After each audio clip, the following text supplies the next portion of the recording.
பேதையர் பேதையர் புத்தியினத்தை சுதந்திரிக்கிறார்கள், விவேகிகளோ அறிவினால் முடிசூட்டப்படுகிறார்கள்.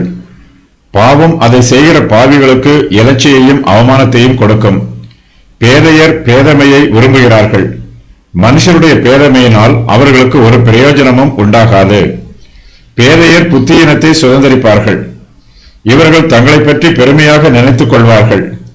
இவர்களுடைய நினைப்பு புத்தியீனமாகவே இருக்கும், இவர்களுடைய சிந்தனைகளும் செய்கைகளும் வார்த்தைகளும் புத்தியீனமாகவே இருக்கும்.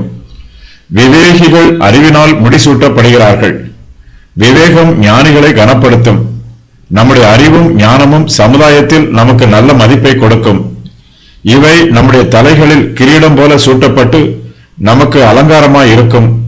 ஞானம் தன்னுடைய பிள்ளைகளினால் நியாயம் உள்ளது என்று தீர்க்கப்படும், அது அவர்களால் மகிமைப்படுத்தப்படும். ஞானத்திற்கு எப்போதுமே மதிப்பு உண்டு. விவேகிகள் விவேகமாக பேசுவார்கள், விவேகமாக சிந்திப்பார்கள், விவேகமாக கிரியை நடப்பிப்பார்கள். நம்மிடத்தில் ஞானம் குறைவாக இருக்கும் என்றால் அதை கர்த்தரிடத்தில் கேட்டு பெற்றுக்கொள்ள வேண்டும்.